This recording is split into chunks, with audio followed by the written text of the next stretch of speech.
या देवी सर्वभूतेषु शक्तिरूपेण संस्थिता नमस्तस्यै नमस्तस्यै नमस्तस्यै नमो नमः। माँ भगवती जगदम्बा की कृपा आप और आपके समस्त परिवार पर बने रहे। प्रिय भक्तों, माँ दुर्गा स्वयं कहती है, जिस घर के मंदिर में स्त्री या पुरुष द्वारा प्रतिदिन दुर्गा सप्तशती का पाठ होता है, वहां के स्थान को मैं कभी नहीं छोड़ती। प्रिय भक्तों, दुर्गा सप्तशती पाठ मंत्रों से भी अधिक फलदायी है। आप अपनी मंगल कामनाओं के लिए, धन संपदा की प्राप्ति के लिए दुर्गा सप्तशती का पाठ रोज करना चाहिए। और आज दुर्गा माँ का दूसरा दिन है, माँ ब्रह्मचारिणी का। तो आज हम दुर्गा सप्तशती का दूसरा अध्याय और देवी भागवत महापुराण का भी दूसरा अध्याय का श्रवण करेंगे। दुर्गा सप्तशती। जय माता दी। महर्षि बोले, प्राचीन काल में देवता तथा दैत्यों में पूरे 100 वर्षों तक घोर संग्राम हुआ। उस समय असुरों का स्वामी महिषासुर था एवं देवताओं का स्वामी इंद्र था। उस संग्राम में देवताओं ने सेना दैत्यों से युद्ध में हार गई और तब महिषासुर सभी देवताओं को जीतकर इंद्र बन बैठा। हार कर सभी देवता ब्रह्मा जी को साथ लेकर भगवान विष्णु तथा भगवान शंकर के पास गए। वहां पर देवताओं ने महिषासुर के सभी अत्याचार एवं अपनी पराजय का पूरा वृत्तांत कह सुनाया था। वह कहने लगे, हे प्रभु, इस दैत्य महिषासुर ने तो सूर्य, इंद्र, अग्नि, पवन, चंद्रमा, यम तथा वरुण अन्य सभी देवताओं के अधिकार छीनकर सबका अधिष्ठाता स्वयं ही बन बैठा है। उसने सभी देवताओं को स्वर्ग से निकाल दिया है। महिषासुर महान पापी हैं। बेचारे समस्त देवता पृथ्वी पर विचरण कर रहे हैं।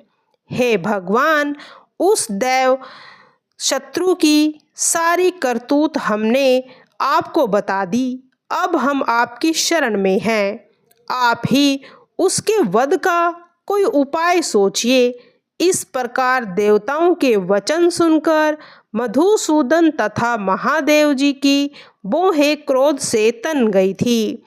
तब भगवान विष्णु के मुख से एक महान तेज निकला।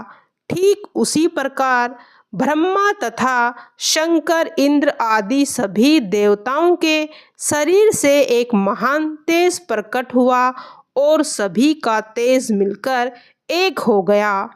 वह तेज पुंज इतना चमकदार था जैसे कि जलता हुआ पर्वत हो और उसकी ज्वालाएं सभी दिशाओं में फैल रही हों।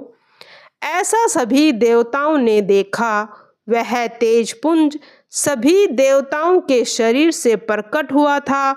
उसकी तुलना किसी और तेज से नहीं की जा सकती थी।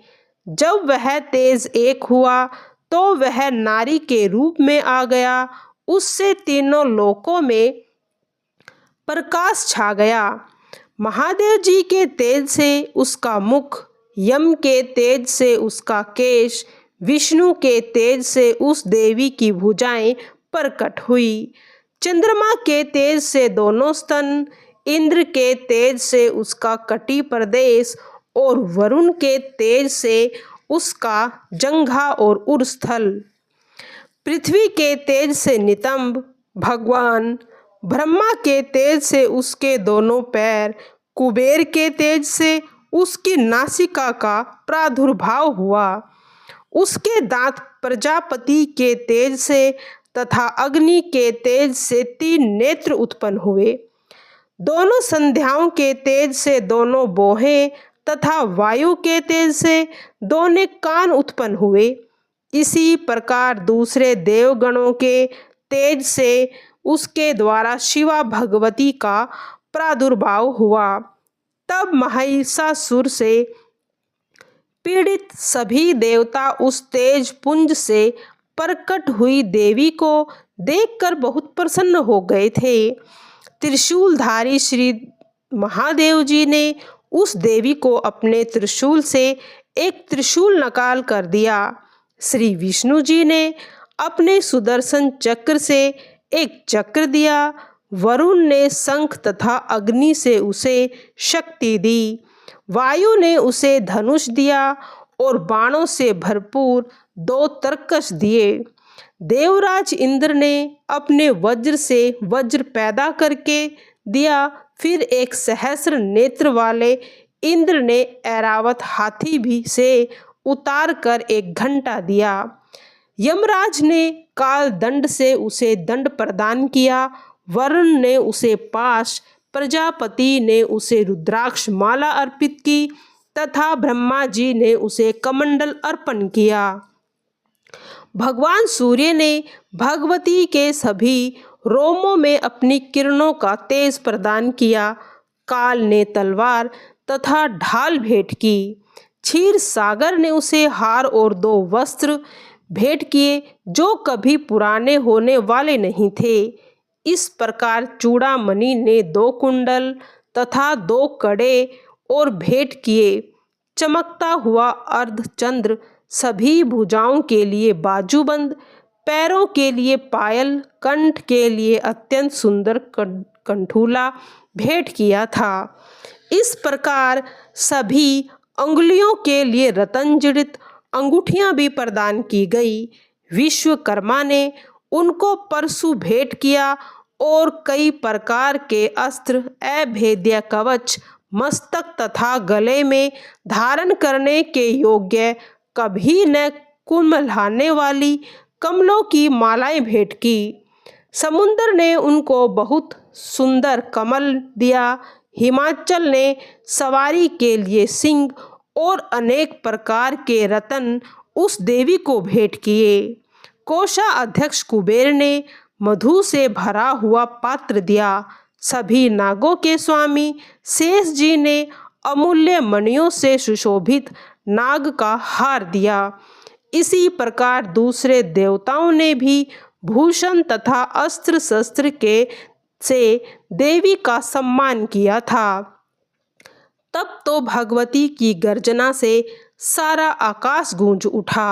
वह घोर गर्जना सिंह के समान थी। उसकी प्रतिध्वनि गूंज उठी। सारे विश्व में हलचल हो गई। समुद्र कांपने लगे, पृथ्वी डोलने लगी तथा सभी पर्वत हिल गए।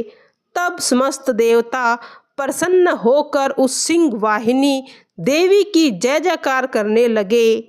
मुनियों ने भक्ति भाव से देवी जी की आराधना की। इधर देवताओं ने, शत्रुओं ने सारे संसार में हलचल देखी।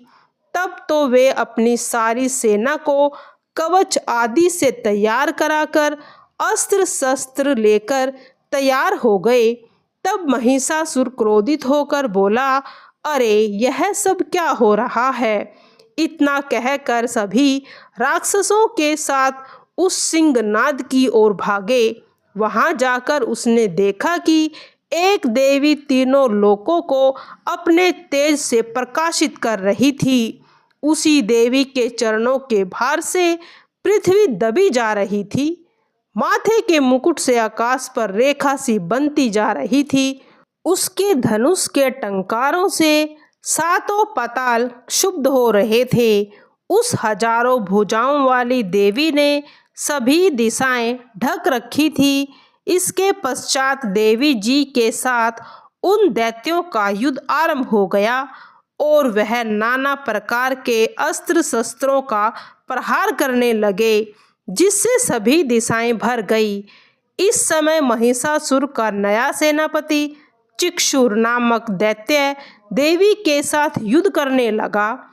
इस प्रकार अन्य दैत्यों के साथ चतुरांगनी सेना लेकर चामर भी लड़ने लगा और 60,000 महारथियों को लेकर उद्नावगन नामक एक दैत्य युद्ध में प्रवृत्त हो गया। महाहनु दैत्य 1 करोड़ रथियों को लेकर घूम रहा था। तलवार के सामने पैने रोमों वाला असीलोमा नामक दैत्य भी 4 करोड़ हाथियों के साथ युद्ध में आ डटा। 60 लाख रथियों के साथ वाशकल दैत्य भी उतर पड़ा। पारिवार्तित दैत्य हाथी एवं घोड़ों के अनेक सवारों के समूह में गिरा हुआ करोड़ों रथियों के साथ उस युद्ध में युद्ध करने लगा। विडाल दैत्य भी 5 अरब रथियों को लेकर युद्ध में शामिल हो गया और भी हजारों महादैत्य अपने समस्त रथ हाथी घोड़ों को लेकर देवी जी के साथ युद्ध करने लगे। वे महाअसुर करोड़ों रथियों एवं हस्ती सवारों से घिरे हुए उस युद्ध भूमि पर आकर डट गए। उस युद्ध क्षेत्र में स्वयं महिषासुर भी करोड़ों रथों हाथियों एवं असुरों की सेना को लेकर खड़ा हुआ था।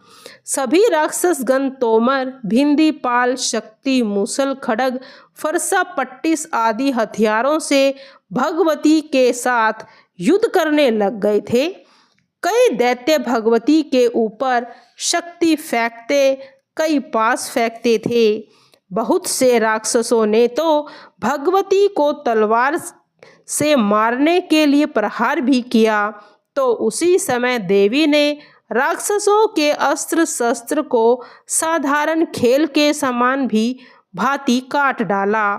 उसके बाद देवता और ऋषियों ने देवी से प्रार्थना की। तब उसने प्रसन्न होकर राक्षसों के शरीर पर अस्त्र शस्त्रों की वर्षा कर डाली और देवी का वाहन भी क्रोधित हो गया था। जंगल में जैसे दावानल फैलकर वन को जला रही थी, उसी प्रकार सिंह भी राक्षसों को सेना सहित नाश करने लगा। युद्ध करते हुए भगवती ने जितने श्वास छोड़े, उन प्रत्येक श्वास से भगवती के सैकड़ों हजारों गण उत्पन्न हुए और फिर वे भिंदी, पाल, परशु, पट्टिस आदि अस्त्रों से असुरों को युद्ध करने लगे।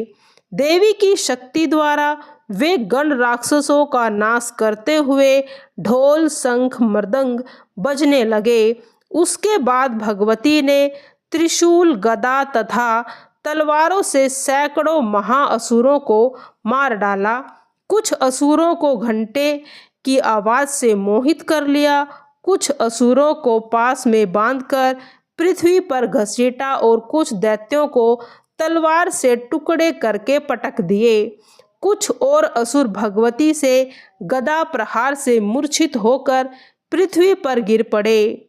मूसल की चोट से कुछ राक्षसों के मुख से रक्त बहने लगे। बहुत से राक्षसों के हृदय में चोट लगने से वे आहत हो गए, पृथ्वी पर गिर गए तथा बहुत से बाणों के से मर गए। देवताओं को दुख देने वाले दैत्य मरने लगे तथा बहुत की भुजा, गर्दन कट गई। कुछ दैत्यों के सिर कट गए और कोई कोई शरीर के मध्य भाग से ही काट दिए गए थे। कुछ महाअसुर जंघा कट जाने के कारण धराशायी हो गए। कुछ दैत्यों के एक भुजा, एक आंख, एक पैर समस्त कटकर पृथ्वी पर जा पड़े थे।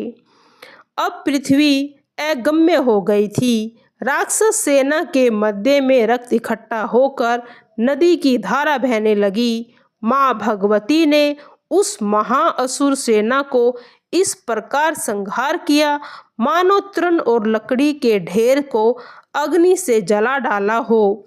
देवी का सिंह भयंकर शब्द करके अपनी गर्दन के बालों को हिलाता हुआ मानो वह शत्रुओं के प्राणों की तलाश कर रहा था।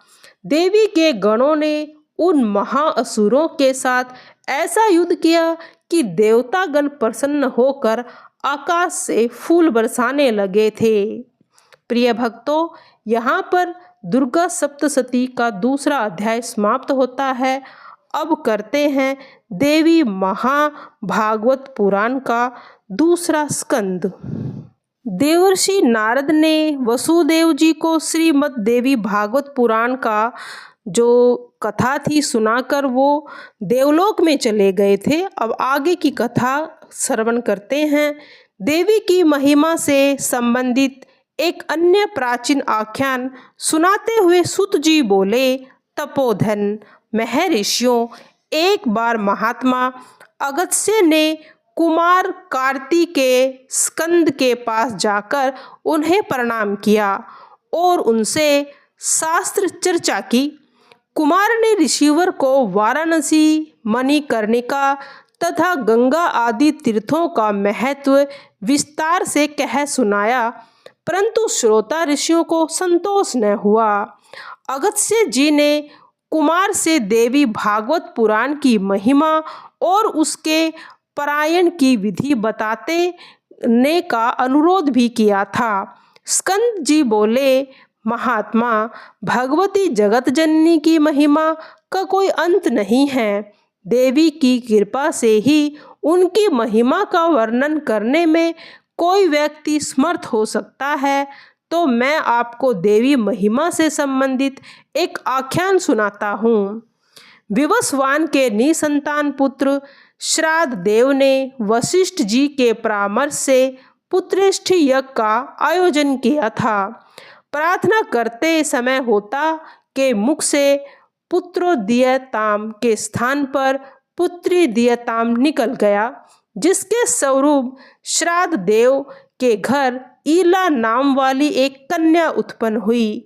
राजा ने वशिष्ठ जी के पास जाकर संकल्प के व्यतिक्रम का कारण तथा इल्ला को किसी प्रकार से पुरुषत्व प्राप्त करने का उपाय पूछा। वशिष्ठ जी ने राजा की व्यथा पर द्रवित होकर अपने तप की शक्ति से ईला को पुरुष बना दिया और उसका नाम सुद्युम्न रखा। युवा होने पर सुद्युम्न एक दिन विश्व अश्व पर आरूढ़ होकर अपने सैनिकों के साथ आखेट करने के लिए वन को चली गया। तो वहां वन से दूसरे वन में भटकता हुआ वह दुर्भाग्यवश उस प्रदेश में जहां पहुंचा जिसे पार्वती के साथ रमण करने के लिए शिवजी ने सुरक्षित घोषित कर रखा था। पार्वती की इच्छा से उस स्थान पर किसी भी पुरुष का प्रवेश वर्जित था और दुष्चेष्टा करने वाले का स्त्रीत्व में परिवर्तन हो जाना का शाप विधान था। फलतः जो ही सुद्युम्न, उसके साथी और अश्व उस प्रदेश में प्रवेश किए, त्यों ही उनका पुरुषत्व स्त्रीत्व में परिवर्तित हो गया। स्त्रीत्व प्राप्त सुद्युम्न घूमता भटकता हुआ एक बार महात्मा बुद्ध के आश्रम में जा पहुंचा, तो दोनों एक दूसरे के रूप में के यौवन पर मुग्ध हो उठे थे।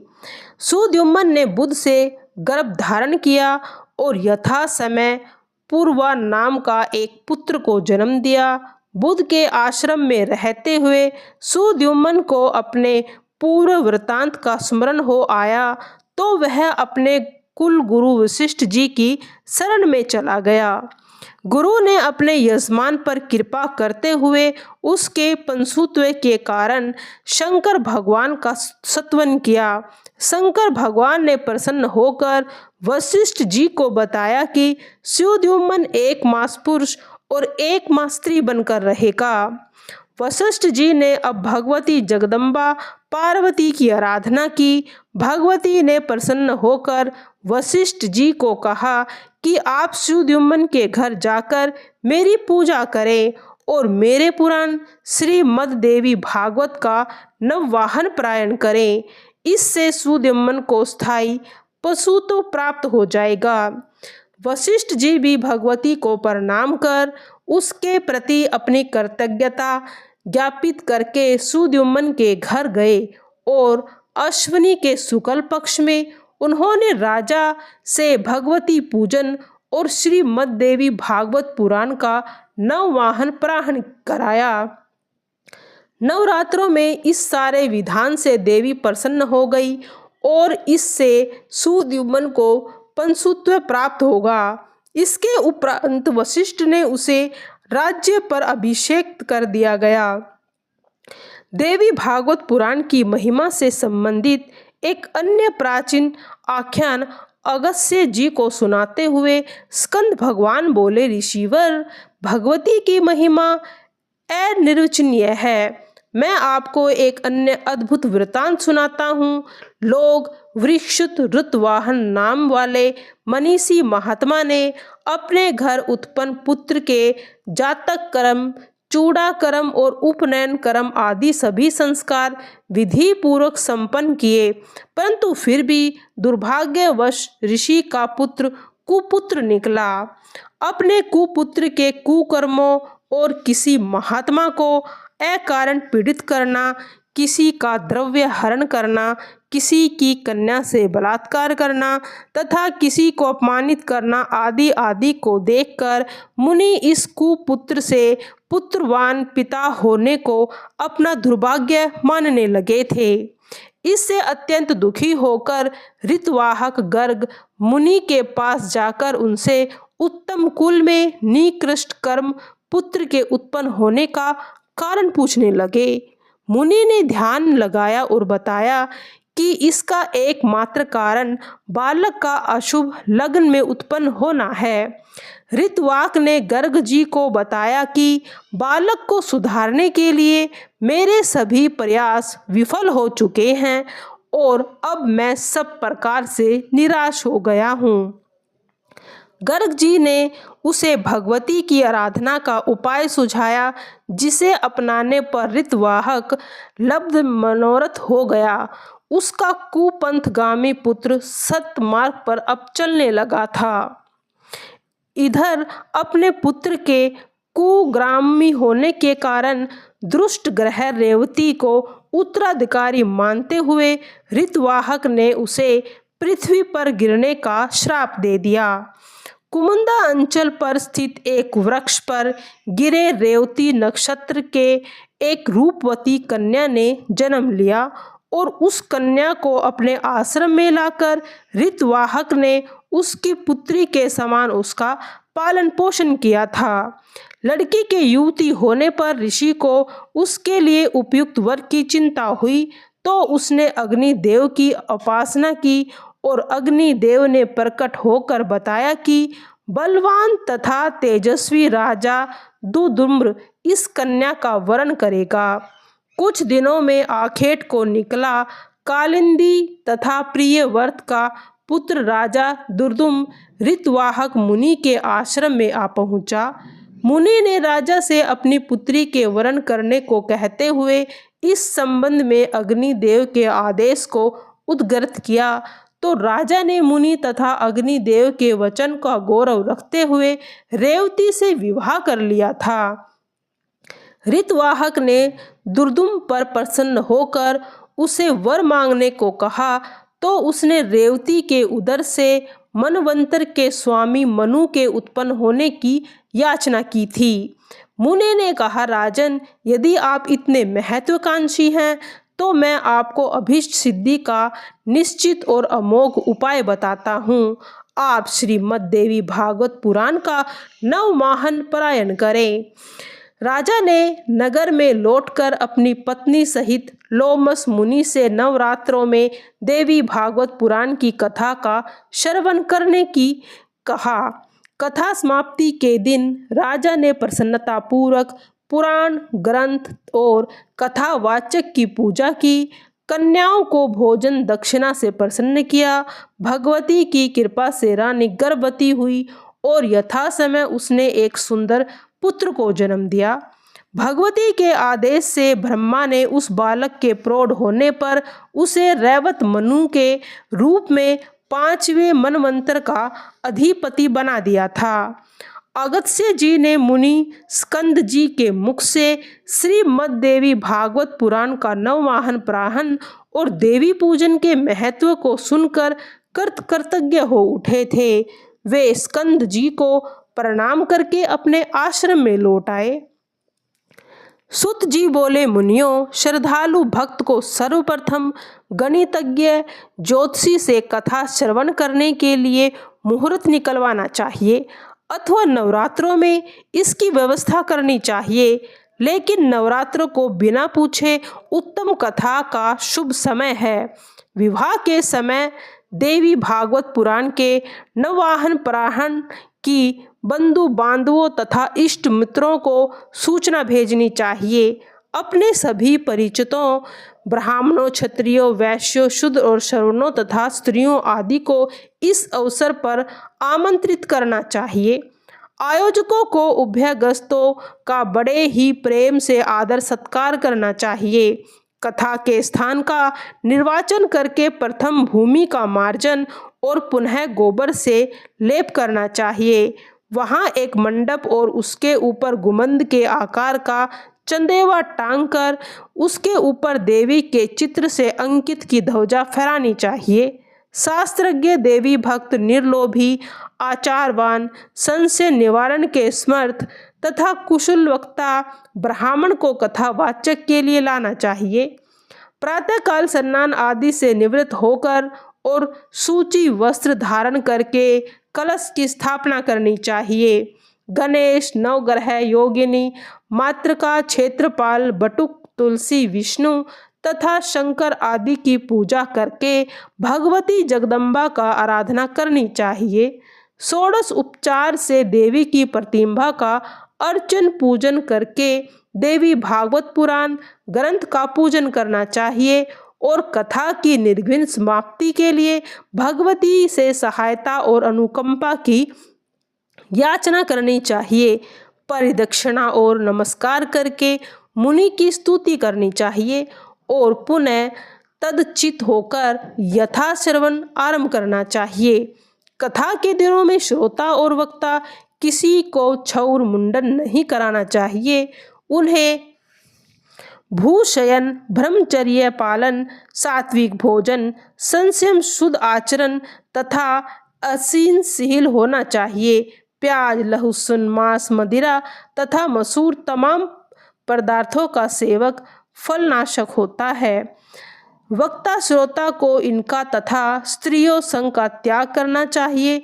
9वें दिन व्रत का उद्यापन करना चाहिए। इस दिन श्रोता को पुस्तक की तथा वक्ता की पूजा करनी चाहिए। ब्राह्मणों और कुमारियों को भोजन से तृप्त करना चाहिए और देवी भागवत पुराण वक्ता ब्राह्मण को दान देना चाहिए। दक्षिणा आदि से ब्राह्मण और ब्राह्मण को संतुष्ट करके विदा करना चाहिए। प्रिय भक्तजनों, आज यहाँ पे माँ देवी भागवत पुराण का दूसरा स्कंद पूरा होता है।